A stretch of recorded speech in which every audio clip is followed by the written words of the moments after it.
네, 안녕하세요. 4월 5일 토요일 새벽 기도회 시작하겠습니다. 기도하겠습니다.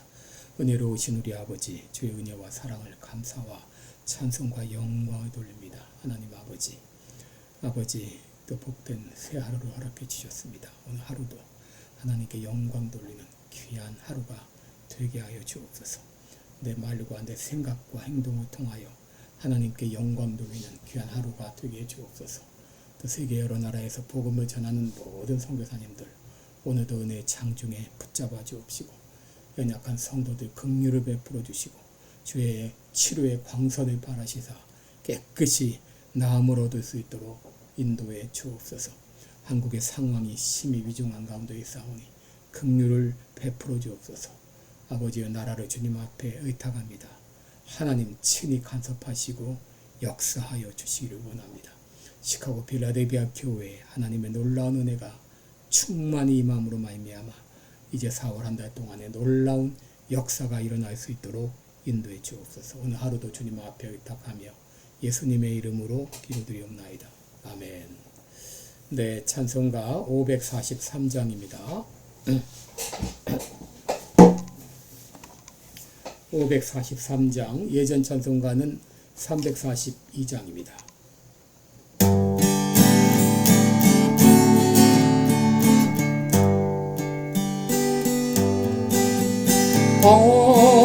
어려운 일 당할 때 나의 믿음 여으나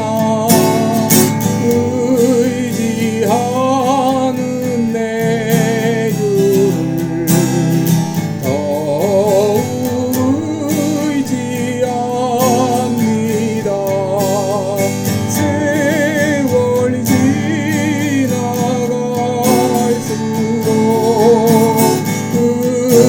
의지할 것뿐이 되니 무슨 일을 당해도 예수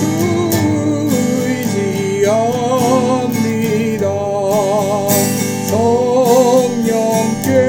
성령께서 내 마음 밝히니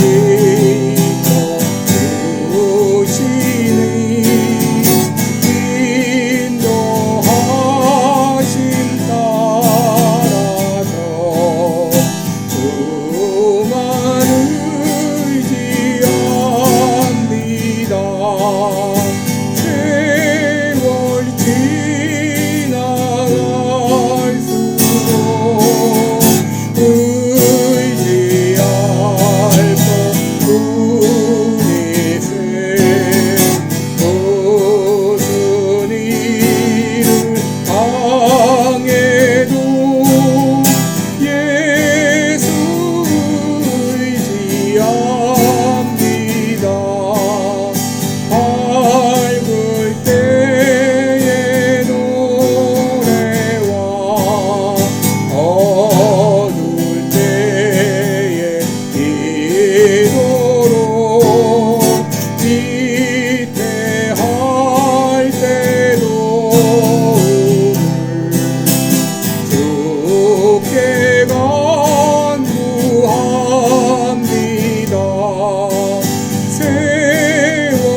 네, 우리 오늘은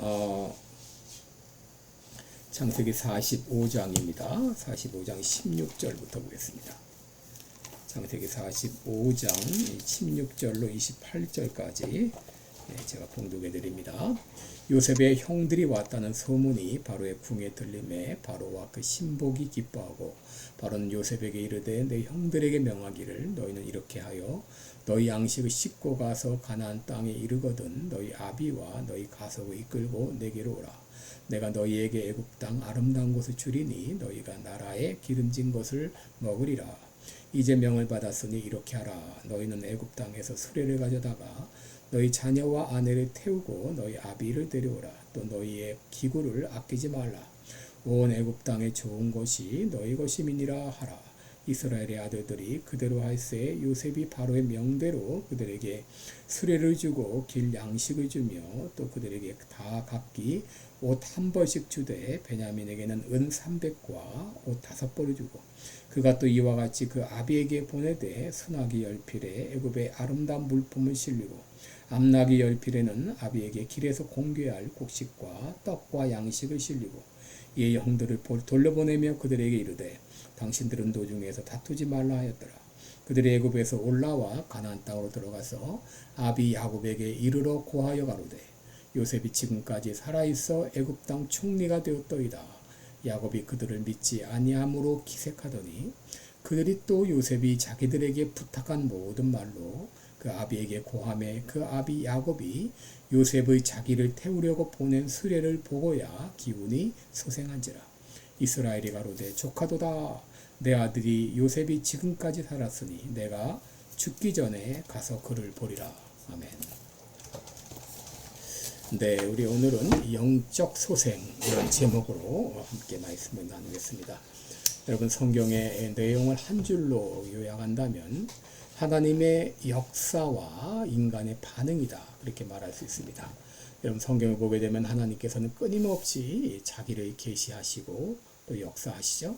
때로는 말씀으로 때로는 기적으로 때로는 역사적 사건을 통해서 바로 하나님 되심을 밝히시고 그의 백성들에게 교훈을 주시고 깨달음을 주십니다.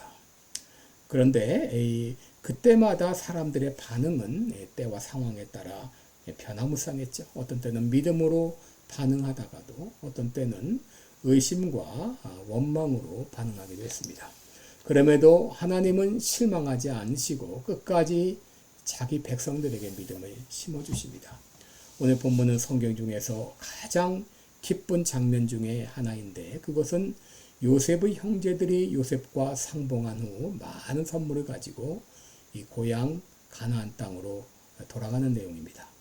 요셉의 형제들이 애굽에 왔다는 소식이 이 바로의 궁에 들리자 바로와 그의 신하들은 너무 기뻐했고 요셉에게 말하기를 너희 형들에게 이렇게 전하라. 너희 양식을 싣고 가서 가나안 땅에 이르거든 너희 아비와 너희 가속을 이끌고 내게로 오라. 내가 너희에게 애굽 땅 아름다운 것을 주리니 너희가 나라에 기름진 것을 먹으리라. 너희는 애굽 땅에서 수레를 가져다가 너희 자녀와 아내를 태우고 너희 아비를 데려오라. 또 너희의 기구를 아끼지 말라. 온 애굽 땅에 좋은 것이 너희 것임이니라 하라. 그랬습니다. 여러분 요셉의 형들은 요셉으로 인해서 극진한 대접을 받았죠. 이미 하나님께서는 아브라함에게 너와 너의 후손으로 말미암아 세상 모든 민족이 복을 받으리라 했는데 바로 요셉은 한마디로 이 복의 통로로서 요셉 덕분에 보디발의 집에 복이 임했고 요셉 덕분에 감옥의 간수가 은혜를 받고 또 요셉 덕분에 애굽 땅이 복을 받고 또 요셉 덕분에 요셉의 형제들이 복을 받는 역사가 일어나죠. 하나님이 요셉에게 복을 주시니까 요셉이 가는 곳곳마다 복이 임하게 된 것이죠.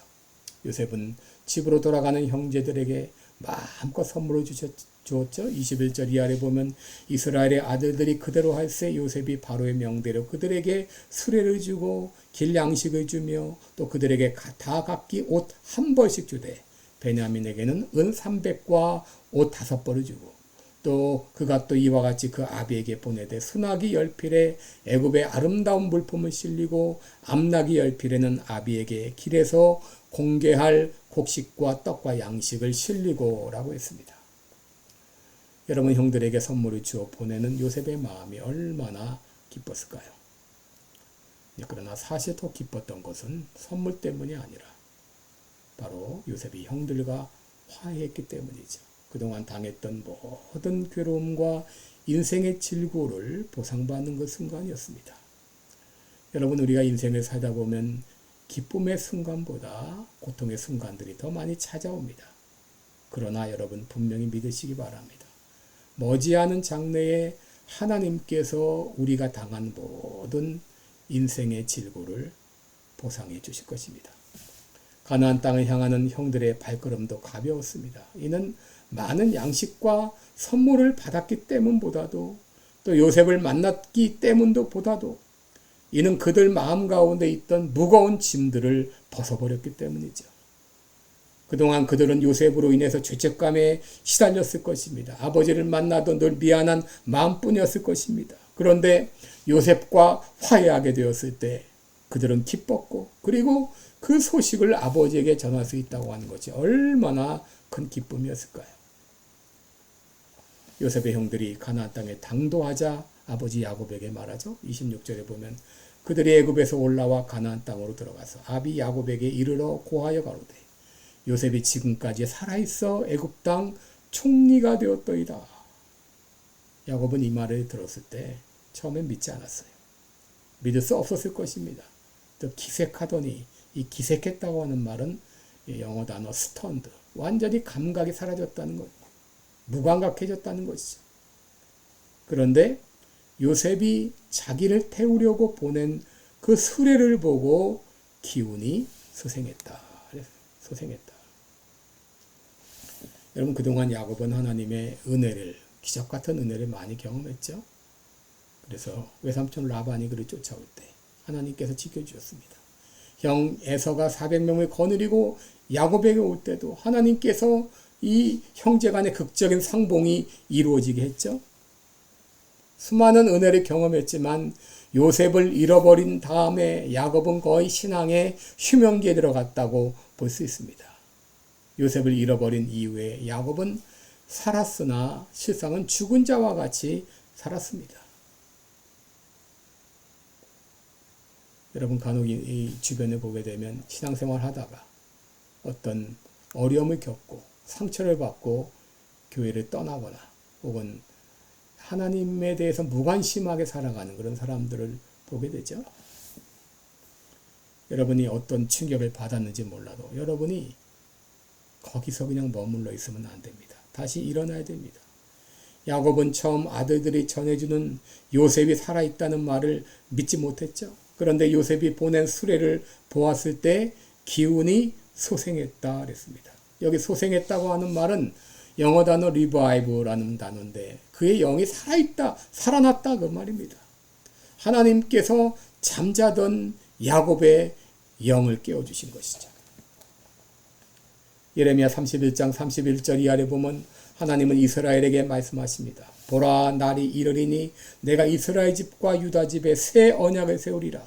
이 언약은 내가 그들의 열조의 손을 잡고 애굽 땅에서 인도하던 내던 날에 세운 것과 같지 아니할 것은 내가 그들의 남편이 되어서도 그들이 내 언약을 파하였음이니라. 나 여호와가 말하노라. 그러나 그날 후에 내가 이스라엘 집에 세울 언약은 이러하니 곧 내가 나의 법을 그 속에 두며 그 마음에 기록하여 나는 그들의 하나님이 되고 그들은 내 백성이 될 것이라. 또 에스겔 36장 26절 27절에 보면 또 새 영을 너희 속에 두고 새 마음을 너희에게 주되 너희 육신에서 굳은 마음을 제하여 부드러운 마음을 줄 것이며 또 내 신을 너희 속에 두어 너희로 내 율례를 행하게 하리니 너희가 내 규례를 지켜 행할지라. 하나님께서 이스라엘 백성들의 마음에서 굳은 마음을 제하고 부드러운 마음을 주셔서 하나님의 율례를 행하게 하시겠다. 한마디로 말하면 영적으로 소생하게 하시겠다는 말씀이죠. 이 약속은 예수님 승천 직후 오순절날 이루어졌죠. 예수님은 제자들에게 말씀하셨습니다. 내가 아버지의 약속하신 것을 너희에게 보내리니 너희는 위로부터 능력을 입힐 때까지 이 성에 유하라. 이 약속을 따라서 제자들과 120 문도가 마가 요한의 다락방에서 함께 모여 기도할 때 오순절 날에 성령이 그들 가운데 임하게 되죠. 사도행전 2장 1절 아래 보면 오순절 날이 이미 이름에 저희가 다 같이 한 곳에 모였더니 홀련히 하늘로부터 급하고 강한 바람 같은 소리가 있어 저희 앉은 온 집에 가득하며 불의 혀같이 갈라지는 것이 저희에게 보여 각 사람 위에 임하여 있더니 저희가 다 성령의 충만함을 받고 성령의 말하게 하심을 따라 다른 방언으로 말하기 시작했다 그랬습니다. 여러분, 성령 충만 받기 전 제자들의 모습은 영적으로 소생하기 전 야곱의 모습과 같았죠. 예수님의 제자들은 예수님이 십자가 못 박히셨을 때 뿔뿔이 흩어졌습니다. 그러나 오순절날 성령의 충만을 받았을 때 그들은 소생했고 변화되었습니다. 마찬가지로 야곱 역시 요셉이 보낸 수레를 보았을 때 영이 소생했습니다. 여러분, 영적으로 소생한 사람의 특징이 있습니다. 첫째는 가슴 벅찬 말을 하며 산다는 것이죠. 28절 보면 이스라엘이 말하죠. 족하도다, 만족하도다, 족하도다라는 말을 했어요. 여러분, 보통 사람들은 어떤 말을 하고 삽니까? 다 틀렸어, 안 돼, 힘들어, 괴로워, 답답해. 여러분, 영적으로 소생하기 전 야곱도 그런 말을 하고 살았을 것이며, 그런데 영적으로 다시 소생하고 나니 야곱의 말이 달라졌습니다. 둘째로 영적으로 소생하니까 소망이 넘치게 됩니다. 내 아들 요셉이 지금까지 살았으니 내가 죽기 전에 가서 그를 보리라. 야곱은 요셉을 잊고 나서 얼마나 절망 가운데 살았을까요?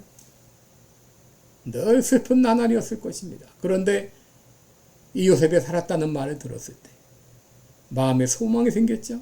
내가 죽기 전에 가서 그를 보리라. 여러분, 우리의 영이 소생하면 이렇게 소망이 흘러넘치고 주님의 나라를 사모하고 주님의 얼굴을 사모하며 살아가죠.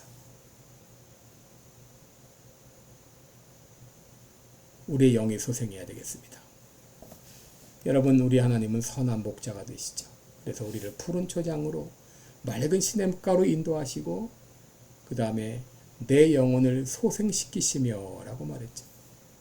우리 하나님은 슬픔에 잠긴 내 영혼을 소생시켜 주십니다. 잠자는 내 영혼을 깨워 주십니다.